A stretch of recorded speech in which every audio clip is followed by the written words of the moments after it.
অনুব্রত মণ্ডলের একনায়কতন্ত্রের যুগ শেষ হতেই বীরভূম তৃণমূলের রক্তারক্তিকাণ্ড, প্রকাশ্যে কাজল কেষ্ট গোষ্ঠীর কোন্দল। তিহার জেল থেকে ছাড়া পেয়ে অনুব্রত বীরভূমে ফেরার পর এই প্রথম জেলায় কোর কমিটির বৈঠক হয়। সেখানেই জেলার সভাপতির ক্ষমতার জল মাপতে চেয়েছিল কাজল গোষ্ঠী। তারা বুঝতে পেরে যায় অনুব্রতর আগের মহিমা আর নেই। দলনেত্রী তাঁকে কোর কমিটির একজন সাধারণ সদস্য হিসেবেই রেখে দিতে চান। একটি ক্লাবে যেমন উপদেষ্টা থাকেন, এখানেও তাঁর ক্ষমতা তত দূরই। কোর কমিটির বৈঠকে একথা স্পষ্ট হওয়ার পর তিনি অনুব্রতর অনুগামীদের মারধর করল কাজল শেখের অনুগামীরা। নানুর বিধানসভার বহিরি অঞ্চলের সুজয় থান্ডারকে কাজল শেখের অনুগামীরা এমন পিটিয়েছে যে তাকে হাসপাতালে ভর্তি করতে হয়েছে। সুজয়কে বাঁচাতে গিয়ে আক্রান্ত হয়েছেন অনুব্রতর আরও কয়েকজন অনুগামী।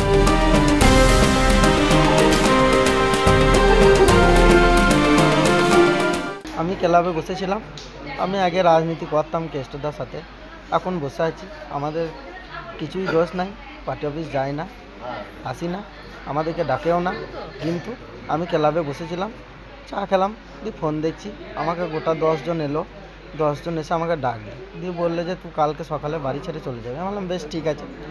পরক্ষণেই চলে এসে আমাকে 10 জন মিলে লাঠি করে বেরিয়ে মারলো।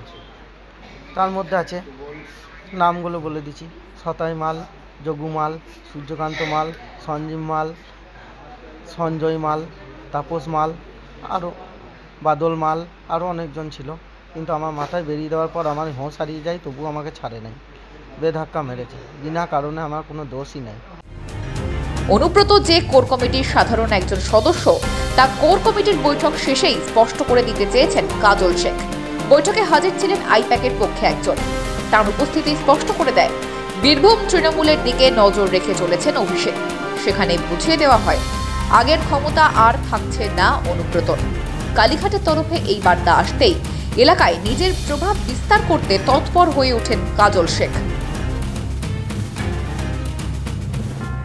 চেয়ারপারসন বলা হচ্ছে অনুব্রত মণ্ডলকে। আমি আবার বলছি, যিনি বলেছেন তিনি বলার মধ্যে হয়তো কোথাও ভুল ছিল বা আপনাদের কোথাও শুনতে ভুল হয়েছে।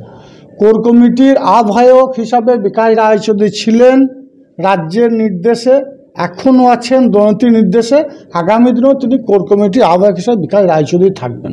জেলা চালানোর ক্ষেত্রে তাহলে জেলা চালানোর ক্ষেত্রে কোর কমিটি যেভাবে জেলা চালিয়েছিল, 6 সদস্যের ছিল, আগামী দিনে প্রত্যেকটি কোর কমিটি মিটিংয়ে আমাদের অভিভাবক কেষ্টমণ্ডল থাকবেন, তাকেও ডাকা হবে, তিনিও আমাদেরকে পরামর্শ দেবেন। সিদ্ধান্ত কি উনি দেবেন না? সিদ্ধান্ত কোর কমিটি যে সিদ্ধান্ত নেবে সেই সিদ্ধান্তটাই চূড়ান্ত হবে। এককভাবে একনায়কতান্ত্রিকভাবে কোনো সিদ্ধান্তই কার্যকরী হবে না। সার্বিকভাবে 7 জন বসে যে সিদ্ধান্ত নেওয়া হবে সেটাই সঠিক সিদ্ধান্ত হবে। এবং প্রত্যেকটি সিদ্ধান্ত আমরা আমাদের দলনেত্রী, বাংলার মা, মাননীয় মুখ্যমন্ত্রী মাননীয় মমতা বন্দ্যোপাধ্যায়ের নির্দেশে এবং আমাদের যুবরাজ অভিষেক বন্দ্যোপাধ্যায় যে নির্দেশ দেবেন সেই নির্দেশগুলোকেই কোর কমিটি এখানে কার্যকরী করবে মাত্র। তৃণমূল কংগ্রেসে এই গোষ্ঠীদ্বন্দ্ব নিয়ে সোচ্চার হয়েছে বিজেপিও। দুবরাজপুরের বিজেপি বিধায়ক অনুপ সাহার মতে বীরভূমের অনুব্রত মণ্ডল আর কাজল শেখের শত্রুতা শেষ হওয়ার নয়, এতে ব্যতিব্যস্ত সাধারণ মানুষও। দেখুন, তৃণমূল কোর কমিটির মিটিং করেও নিজেদের গোষ্ঠীদ্বন্দ্ব থামাতে পারছে না। অনুব্রত মণ্ডলের গোষ্ঠীর যে লোক, সুজয় থান্ডার, বহেরি অঞ্চলে বাড়ি নানুর বিধানসভায়, তাকে বেধড়ক মারধর করেছে। তৃণমূল কংগ্রেস কোর কমিটির মিটিং করার পরেও কেন আজকে গোষ্ঠীদ্বন্দ্ব মেটাতে পারল না? অনুব্রত মণ্ডলের সাথে কাজল শেখের গোষ্ঠীর যে লড়াই বিগত দিনেও ছিল, এখনও আছে, এবং যত দিন গড়াবে তত গোষ্ঠীদ্বন্দ্ব আরও প্রকট হবে। তাই তারা গোষ্ঠীদ্বন্দ্ব করুক। আমরা প্রথম থেকেই বলে এসেছি, সাধারণ মানুষের জন্য ভারতীয় জনতা পার্টি লড়াই করবে। নিজেরা গোষ্ঠীদ্বন্দ্ব করতে করতেই অনুব্রত মণ্ডল, কাজল শেখ এরা নিজেরাই শেষ হয়ে যাবে। মানুষ পরিবর্তন চাইছে, কিন্তু তৃণমূল কংগ্রেস যে গোষ্ঠীদ্বন্দ্ব করছে এই গোষ্ঠীদ্বন্দ্ব মানুষ কখনোই আশা করে না। কিন্তু তৃণমূল কংগ্রেসে গোষ্ঠীদ্বন্দ্ব থাকবে না, এটা হতে পারে না। তাই শাক দিয়ে মাছ ঢাকার মতন বিষয়।